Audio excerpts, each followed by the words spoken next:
hard to be around those people. I had to tell myself, and I'm just being raw with this right now, is like, I had to tell myself that the law of association is real. And I'm associating myself with 17 knuckleheads every day now. I'm going to be a little selfish. I'm going to ask you a question that I want to know for myself. Yeah, man. Because it's something that I've been battling. And while building a company, you have to put the right people in place.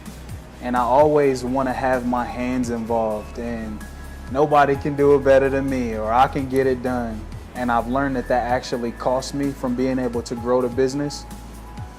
How do you delegate responsibility? Oh. So I'm gonna blow some minds on this one. So I literally have just come to this realization probably in the past 12 months.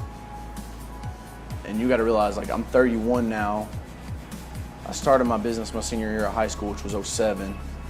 So I'm over a decade, which I love. That's my big advantage, honestly, Eric, because, like, I'm 30 and I already got a decade under my belt. And I'm just getting started, bro. Just a puppy, man. Like, I ain't even to the start line. I'm still in the back warming up. They ain't even playing my music to come out yet. I love it. For me, the delegation,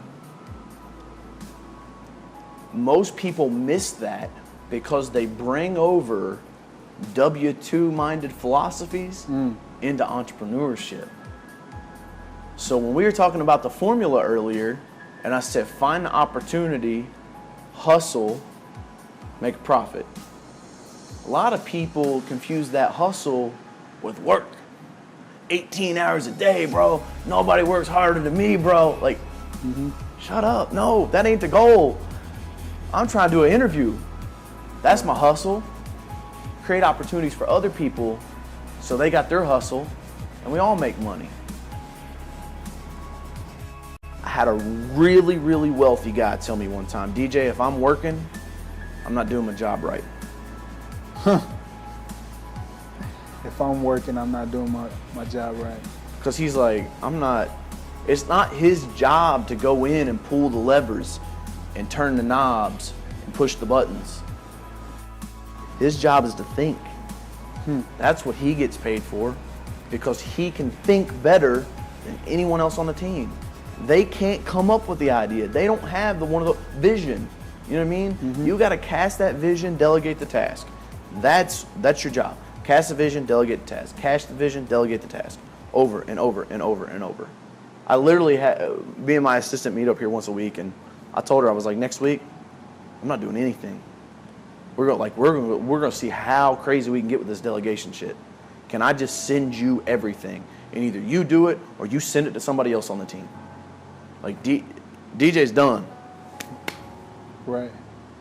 It's great, and it works. You know what I mean? It's like, yeah. I read this book. You might have read it. I read the E-Myth. Yeah. Have you read the E-Myth? Absolutely. Oh, yeah, man. Of course you read it. Absolutely. And once I read the E-Myth, I was like, game over. Yeah. When they broke down Working on it, not in it. Yeah, the lady making cookies or baking, and I was like, what? You mean to tell me this whole time? Here's why most people don't. Most people never get to that point because they need the money, right? Well, DJ, I can't pay the lady $18 an hour to do my meal prep or clean my house. That's crazy. I'm just gonna spend my 2 hours a day doing it myself. What's the value of your time? Right? Well, it's hard to see that when you're like, yeah, I understand, bro, but I got $7 in the bank. That's the value of my time. That's $7 sitting in the bank. So that's why, like, you can't make, in entrepreneurship, you can't make these quantum leaps. The lottery tickets, right, like the lotto system, we call that the poor person tax, because that's like who plays the lottery, and like that's how they put more tax dollars in the system. Right. The lottery system in entrepreneurship is getting funded, like those VC funded. That's just not real entrepreneurship. Like, that's not overinflated evaluations and all that kind of stuff. But people look at that kind of thing and like, oh, I can just make that quantum leap. Oh man, it takes time. That patience is important. You have to work on that and delegate those tasks out so that you can get back to the vision side. Do more thinking. Like that's why I delegate that stuff out. I was like, so I can think to myself more. and I can run through more scenarios. Nope, that won't work, that won't work. I'd rather find 100 ways it won't work in my mind than spend my entire life figuring out 100 ways it won't work in real life. Because I can do it in my mind in an hour, and it takes me 7 decades to do it in real life. Exactly. You know what I mean? Yeah. A lot less resources in your head. Run through scenarios. Finding a solid employee or getting the right people on your boat. Yeah. That's really challenging though. So tell me I'm not the only one.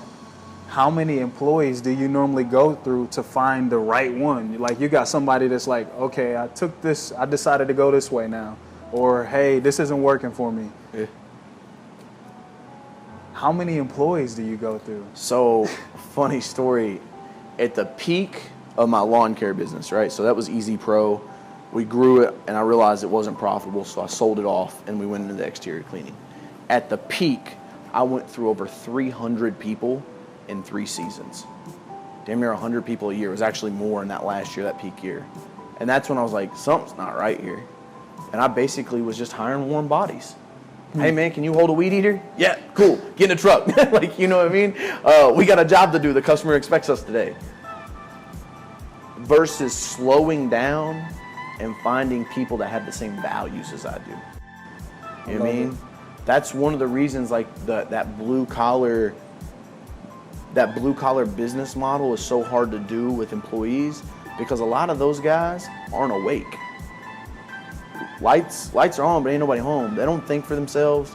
They come do their job for 8 hours. They grab a 6-pack on the way home, get home, eat a little dinner, watch a little TV, go to bed. Same thing the next day. And it's hard if you're alive and you got goals, ambition, and dreams, you want to help people. It's hard to be around those people. I had to tell myself, and I'm just being raw with this right now, is like I had to tell myself that the law of association is real. And I'm associating myself with 17 knuckleheads every day now. Because I didn't have time to go be around guys that got $100 million companies. Because I was in a truck working, blah, blah, blah. I'm like, this ain't working, bro. This ain't gonna happen. I think if you find employees, you have to figure out who are the people that have the same values as you. You can train a skill. You know what I mean? You can train, because here's what would have happened, Eric. If I'd have found 5 or 6 guys that had my values, like we're going places, I'd have figured out I should have got rid of lawn care a long time ago. You know what I mean? It didn't mesh with my North Star, which would have been their North Star. Like everybody on my team, my power washing company, my ad tech company, it don't matter. Everybody knows Coach Carroll is going to build the Entrepreneur Institute. And that's the North Star for, like, that's what leads the company. And everybody's on board with that. There's a lot more synergy. I didn't have that when we were rolling over 100 people a year. It's tough, man. It's tough to get people, train them, retain them, pay them. Like, that's what I'm saying. But you know what? It's tough to try to be LeBron James, too. It's tough selling crack on the corner. Like, no, that's easy. All of life is hard. You got to pick your hard. Yeah. One of my biggest problems is anybody that I have on my team, I encourage them to be entrepreneurs in their own way. So I have a hard time with making people employees, because I want people to approach me with an entrepreneur mind state. Like, okay, this is what I can do. This is where I can bring value. Yeah. That's one of my biggest things is, do you train all of your employees to be employees, or do you train them with the encouragement to grow, to be more than just an employee? So it's not, we don't look at it as like entrepreneurship minded. I'm the entrepreneur in the group, right? They're ownership minded. So they don't have to go, I don't need them to find the opportunity, hustle, and make the profit. I need them to do one thing, that's have ownership. And having ownership means that you think critically, right? That, remember those exercises they used to give us in school where it was like a problem and then you had to write out a paragraph solving it? That critical thinking, that was my favorite thing, man. I suck at spelling and writing, so it was I always got bad grades, but I loved problem solving, figuring that out. And so it's like, don't call my phone asking for an answer. Call my phone with a solution to get approval. It's different when you're gonna bring your boss and I mean, this works, this ain't just entrepreneur, this is anybody.